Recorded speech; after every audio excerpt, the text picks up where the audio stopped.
Hello and welcome to the Passive Life Podcast, part of the Master Passive Income Podcast Network. I am your host, Zach Zimmer, and I will be teaching you the tips, tactics, tools, the process that I use to go from my JOB, just over broke, as Dustin likes to put it, to a life of abundance and a one percenter passive income, choosing to do what I want to do with my family, my friends, anything I want to do each day. Um, Again, I am starting today. This is the inaugural episode. Dustin has convinced me to come out of my shell and help teach you, help teach everyone, how to break out of that rat race. I like to call it how to break out of the matrix, right? How Keanu Reeves was offered that red pill to awake his mind. And that's the process I went through. Today, we're just going to do a quick overview so you understand my story. We're going to go pretty fast through to where I got to today. And then, each episode, we're going to dig deeper into the tactics, the tools, the mindset, the learning, all my learnings, the good and lots of bad, how I've lost lots of money. So those would hopefully be just as valuable as the ways that I've built my passive income. And so, we're going to start off. I started very similar to Dustin. I learned the standard path. I went to school, I got the degree, I had the job, and I came up in through engineering and in automotive companies. And, I developed a lot of good skills that still stuck with me today through that. So I don't want to downplay the W-2 world, because you can learn a lot. I focused on those things, that require zero talent, as you hear about them, right? Being on time, high energy, learning all the tools that they taught you around leadership, around leading others, and particularly the analytical tools that still are with me today and how I manage my passive income streams. So I went up through the W-2 world. I got the degree, got the advanced degree, got married. We were the dinks, as you've heard, double income, no kids. And we lived in that cycle. We spent our income, and when we got more income, we spent it, and we bought new furniture, and we put on patios, and we got bigger houses. And we went through that whole cycle again and again until I started hearing about real estate in 2012. And this was what I called water cooler chatting. Right, you're hearing people investing in real estate, and they were doing this, and they were refining out, and it seemed like, wow, it's an interesting path, right? Getting that passive income in. And, it was brand new. It was scary. We didn't know what we were doing. But I convinced my wife that we were going to take this bonus. I got a $20,000 bonus, and we were able to buy two investment properties, Huntington 30-year fixed loans. And this, again, was 2012, and in Northeast Ohio, where I'm at, right? That got two properties, a $40,000 and a $50,000 turnkey. And those two properties rented for around $925 a month, giving us about $450, $500 a month in cash flow. And that's what I thought was it. I thought it was over, right? We had our cash flow that we were going to use for our weekends out, and we were pregnant with our first child. And I figured in 18 years, I would sell those two properties, and that would cover a lot of college, right? Hey, now I don't got to worry about, saving for college. And that was all I thought real estate could be. I wasn't part of any coaching programs. There was very little content online. So I didn't understand what real estate investing could become. About 6 months later, I was laid off, and it was it was a horrible situation, right? We just lost 70% of our income overnight.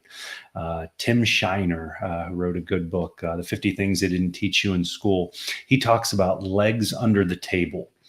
And when you have a job, right, you have one leg under your table.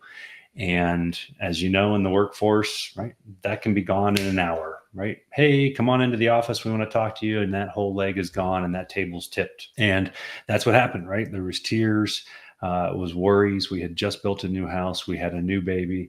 And what were we going to do? It was a very rough time. Fortunately, I had good skills and I landed, but I didn't know how quick that would happen. But by the time my unemployment ran out, I had landed a very comparable, basically the same income, maybe a little bit more. And so, yeah, we landed. Things were great. But I still was curious about this real estate. And, I just started falling into the forums and reading and reading. And I was starting to see that this could be something different. And as I'm learning that, I'm also getting another warning about the standard rat race life. My parents, my father and my father in law, were both retiring, right? They had lived the dream of working. They had great careers. One owned a business, the other one was an executive level in a billion-dollar company, and they were hitting their golden years, right? You're retired, you worked for 30, 35 years, you built up this nest egg, and now is your chance. And we had unfortunate situations with both of them where their health fell off a cliff. They can't live this dream they've been told. And so, yes, they've saved and they've scrimped and they lived this life of scarcity, right? To now have an abundant life, hopefully, and they can't live it. And so that affected me.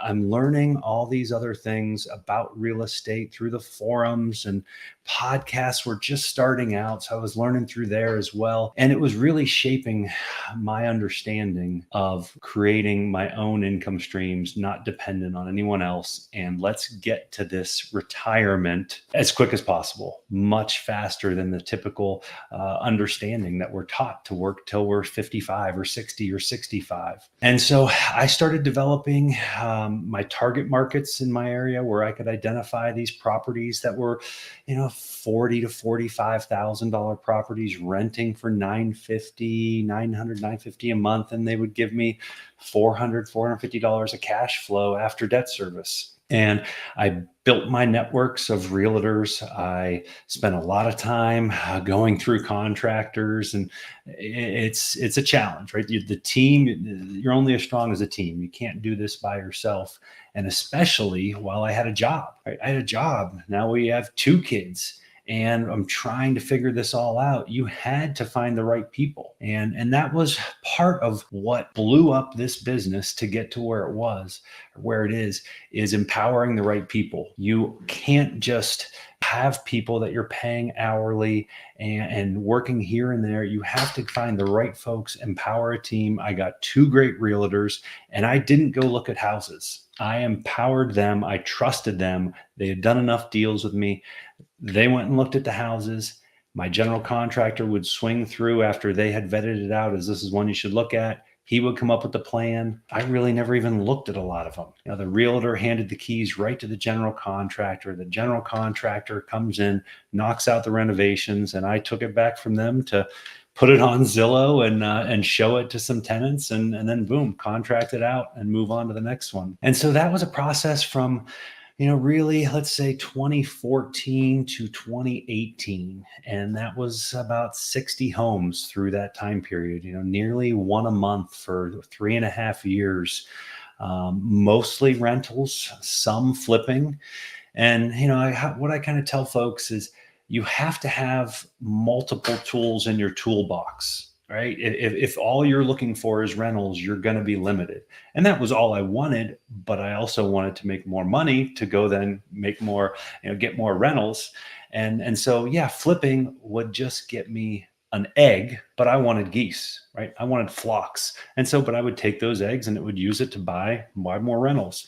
So make sure, and we'll talk through this through many more episodes, right? You got to have all the tools, right? Know how to wholesale, know about wholetailing, know how to flip, know how to, all the different ways of buying. But the more tools you have, the more, more properties you can take down, the more value you can create, and the more you can create a hub dealing with a network of wholesalers and flippers and tenants and renters. And you have this whole ecosystem when you have all these different tools. And so that led to about 2019. I think at that point I had about 60 single family homes rented out, and a lot of these were on rent with purchase options. And we'll get into all the details of that in another episode.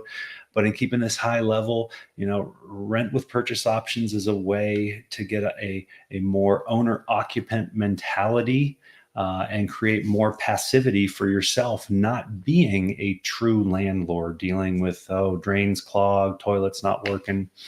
But so I focused on that and built that up. And then in 2019, I got that call into the office again, and that was it. My department was eliminated again, due to corporate cutbacks, but we were in a very, very different place, right? Our passive income was more than 3 times what I made as a director of engineering.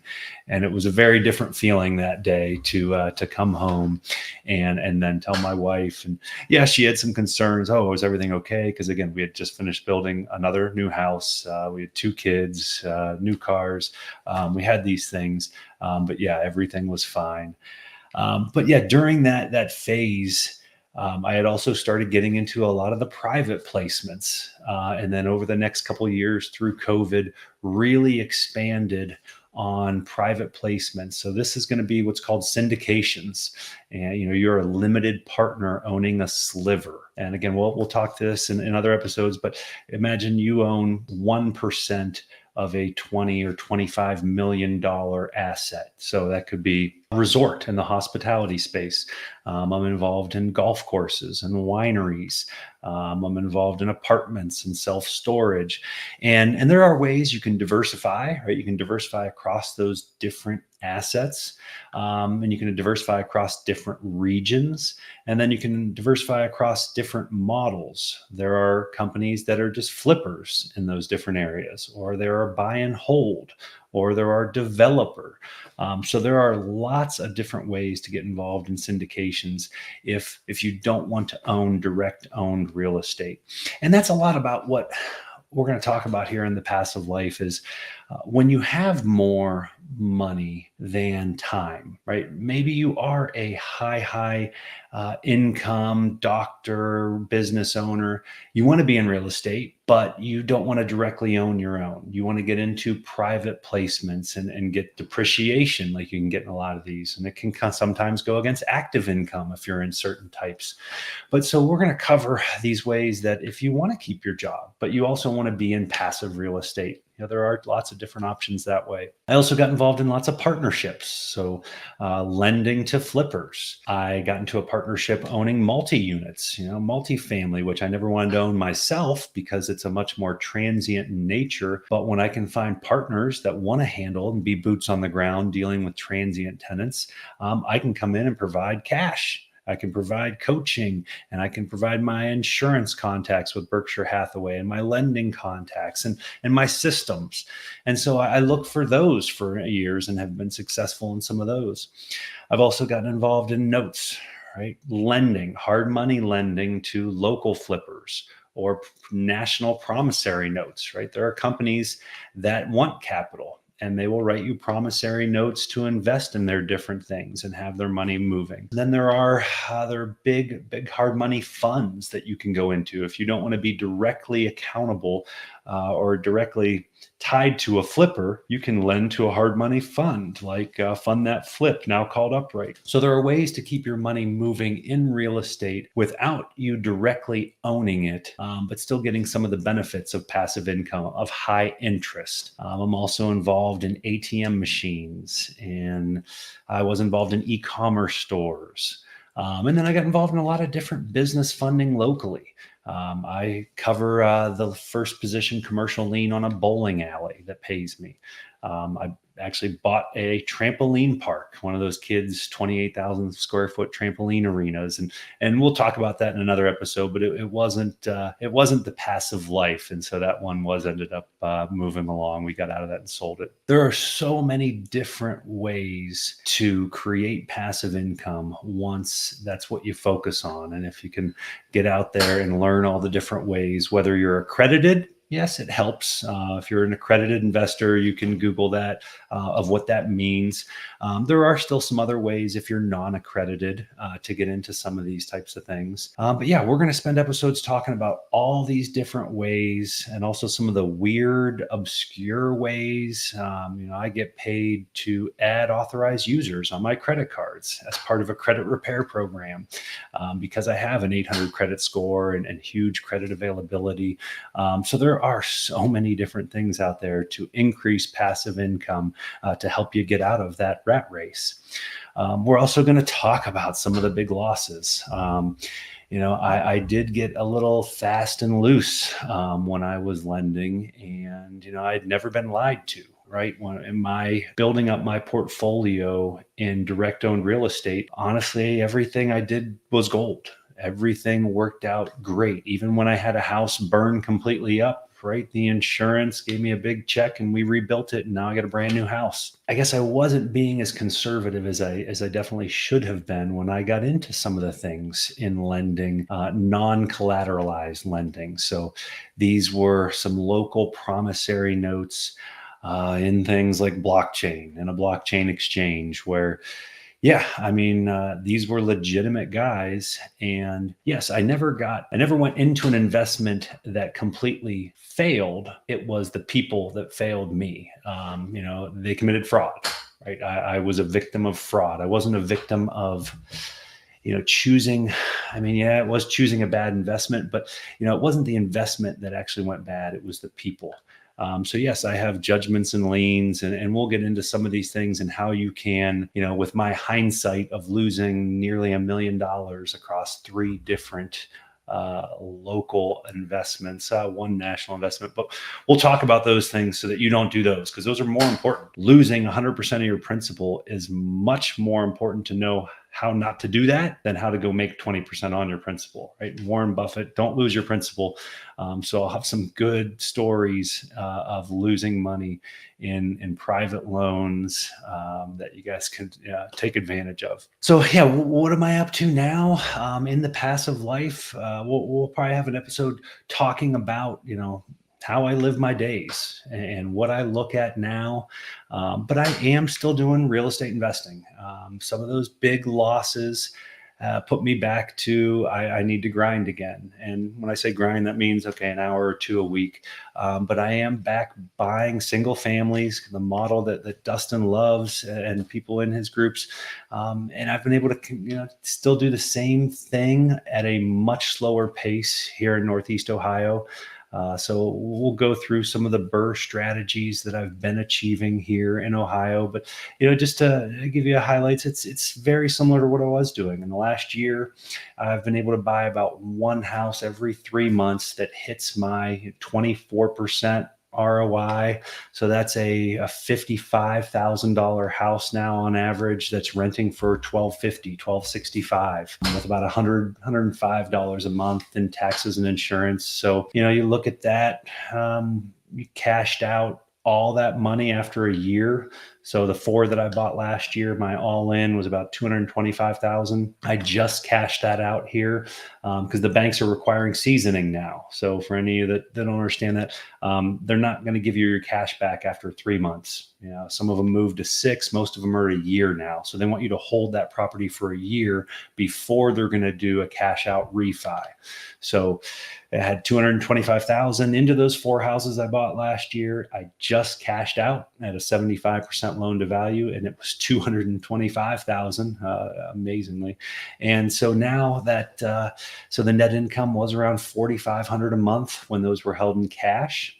Now I've got a 1750 a month loan, and so now they're bringing in about 27 or 2,800.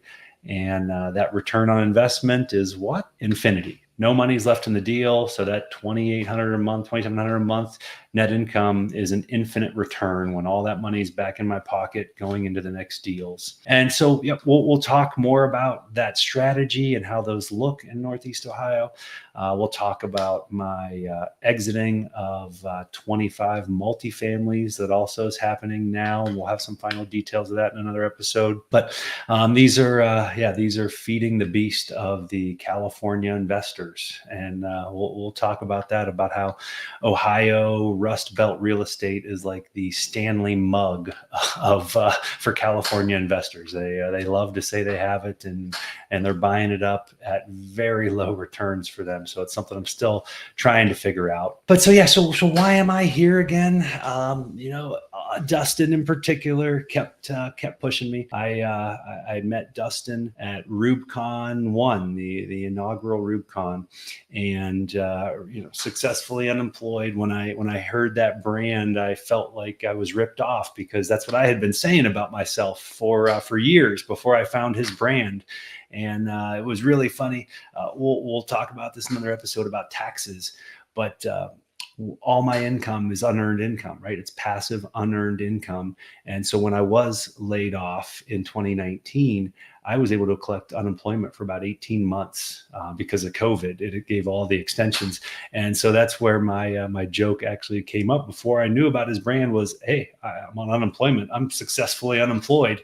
And so we will talk about taxes and how I'm able to do what I do and get my taxes, completely wiped out with depreciation and ATM machines and cost segregation and expenses. But yeah, it was funny to meet him, and I was like, dude, I love the brand. That's my brand. And so repping it now. But yeah, so from Rubicon 1 to Rubicon 2 to a private mastermind that Dustin led, it kept being put back on me of why I was just retired and doing what I wanted to do each day, and why aren't I out there helping and influencing others and teaching, which I did a little bit in the W-2 world when I would roll things out to new plants and new departments, and I did enjoy that. It was great satisfaction. I did enjoy having a team of 17 engineers that I would coach, empower, reward, and hold accountable. And so I did like all those things. I just didn't know how to start doing it and get into it in this real passion of mine, which is real estate and passive income. A bunch of folks kept pressing me. I needed to do it. And Dustin has given me this opportunity inside of Master Passive Income to influence you all, to tell my story, to talk, which I love to do, and really get it out there of what's achievable when you really focus on working for yourself instead of working for your boss. So yes, thank you for joining me here today. There will be many more coming out, going into all the specific tips, tactics, strategies. You can connect with me at realzachzimmer.com. That's RealZachZimmer, realzachzimmer.com, as well as you will be hearing me through the Master Passive Income Radio Network. And we will talk to you and see you guys soon.